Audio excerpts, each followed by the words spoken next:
All right, being an informed voter, we want to make sure we know what's going on with the proposition. So we are from Americans for Prosperity. It is Andrew Clark. It's good to see you. Good to see you. Now, explain to me why you would, first of all, what does 126 do if it passes? Yeah, 126 would take what is currently an exemption on this sales tax for any service industry, and it would move it from being in legislation to being in part of the state's constitution. So what it does is it makes sure that the legislators can never do this. Correct. They could never charge a service tax or a sales tax on services. So Americans for Prosperity is always known as a limited government, low taxation organization. I've known all of you for a long time. Yep. Why would you want to be a part of something that doesn't make this permanent? Yeah, I mean, usually I would be surprised to see you on this side of the issue. Yeah, we're almost always first to try to get rid of taxes. Correct. Almost always. And we would be here too, right? We want taxes to be as low as possible. The challenge here is, in our economy, you've got goods and services are 65% of the economy. And this would say we're going to take that 65% and put it in the Constitution where it's untouchable ever. What happens then is, with a little bit that's left, you either have to raise taxes on goods because goods continue to shrink as a share of the economy, or you're going to have to go get taxes somewhere else, like property tax or income tax. So the net result of this is almost certainly going to be a tax increase somewhere else.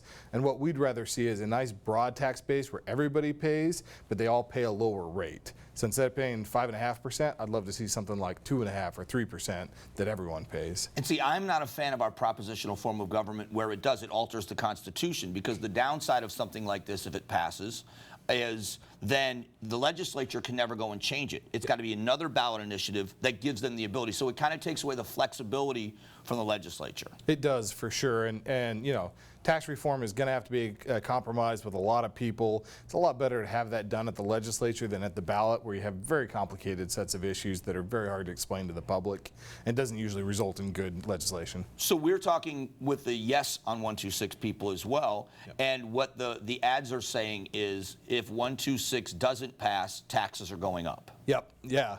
Are they? No, taxes won't be impacted either direction. This is literally just a conversation about, you know, whether or not this exemption on services taxes should exist in legislation or whether it should be a part of the Constitution. And our take is the Constitution should be about protecting the rights of every citizen, not just about select groups of citizens. So when you see their giant signs that say, protects the taxpayers, I think you should ask, which taxpayers are they protecting? We think it should be every taxpayer. They think it should be a select group of taxpayers. And that's why we think you ought to vote no. And the clarity on this is, so you gave me a great analogy about someone that is selling flooring on one side of the street and a lawyer on the other side of the street. The flooring company pays taxes.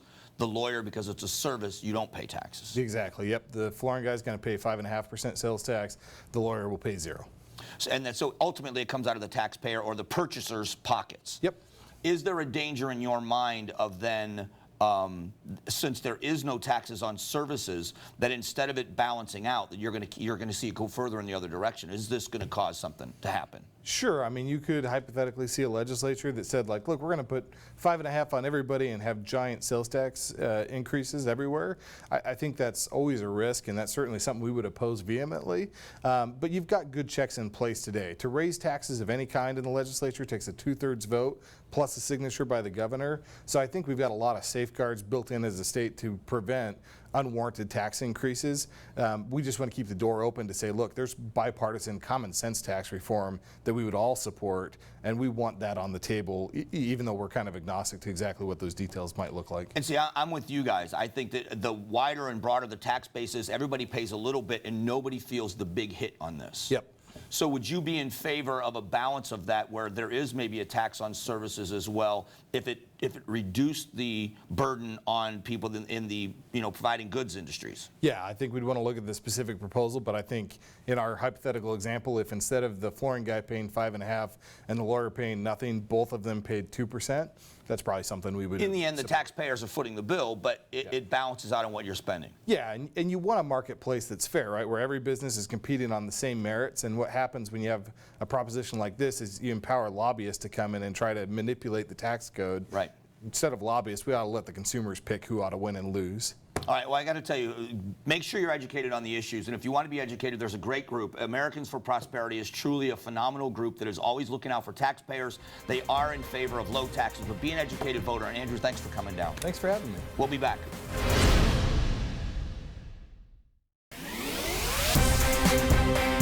All right, so the other side of Prop 126, now with us now from OH Strategic Communications, Bettina Nava, and a real estate broker here. We have got Patrick Lewis with us. Thanks for being here. Thank you. Devil's advocate, yes on 126 would change the Constitution so that there can never be a tax on services in Arizona. Does it tie the hands of the legislature in any way?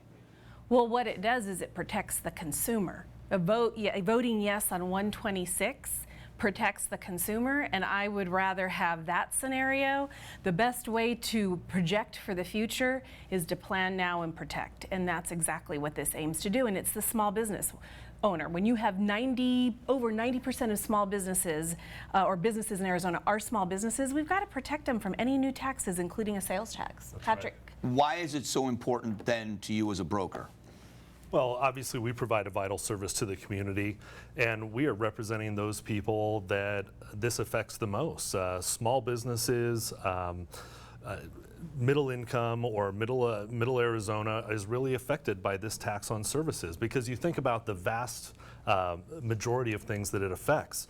Veterinary services, tutoring for children, do you need help for plumbing, electrician, any of those services, daycare, healthcare services. For them to be taxed again on top of what they're already paying in taxes, I think is really difficult. So I would much rather be standing up for the consumer. Yeah, Mike, you said you used to be an electrical contractor, and people are already paying, we're all paying our income taxes, and now the potential is, well, let's have a sales tax on top of that, so we have to pay income tax, and now on our labor and our time. That seems like double taxation. It's not fair. So the no on 126 people would say there is no tax now, and Right. they're not advocating for a tax. What they're concerned about is if you take the ability to tax one segment, it gives an unfair advantage to the other, because if they need tax dollars, they're forced to double down on the other people. How do you answer that? Well, if you see who's against us, it's all politicians. Of course they're looking for new money. And why would we shift it to the hardest working families? Why would we do that? And I think it's important to remember, this is not a new subject that has come up. One of the main reasons that the Arizona Realtors looked at starting the campaign for this was because this is an issue that we have fought down at the legislature for the past 7 years. So this is something that has been trying to get done. And we said, you know, we are one of the very few groups that are down advocating for home ownership, for private property rights, and we need to protect those people from really double taxation. Would it, in the end, would it hurt the home buyer? Would it cost me more money to purchase a home? Absolutely. I think anytime there is an additional tax or any tax or fee that a service is going to have to pay, that cost always trickles down to the consumer at some point. And with the affordability issues that we're having right now, I don't see this as being a prudent way or an effective way to really increase revenues. And remember, this has passed in red states like Kentucky and Kansas. So this is a real threat. We've got to protect ourselves against and get out in front of it. And this is why I wanted the voters to kind of be clear on where both sides are, because to be honest with you, I find myself agreeing with most of the time both sides of this issue, and one side saying it's unfair to protect you and not protect the others, and what you're saying is we need to be able to protect these certain people. But are you concerned that if the legislature is going to go after taxation, that they're going to go after the goods industry and double down on them while others aren't paying anything? What we're saying is, why would you shift it to the hardest working people? Again, we don't have a bunch of corporations here in Arizona. So those that are against us, which are politicians, are they trying to shift the corporate tax? Are they trying to expand vouchers? What would they be proposing? And it shouldn't be shifted when the cornerstone of what's keeping our economy going is over 90% are small businesses. Why would we shift it to the hardest working families? That's what doesn't make sense. And it's very much a zero-sum game. You're looking for revenue and a way to maybe increase these folks' income, but then the very services that they use on a daily basis are going to cost more. So we really think it ends up being a zero-sum game.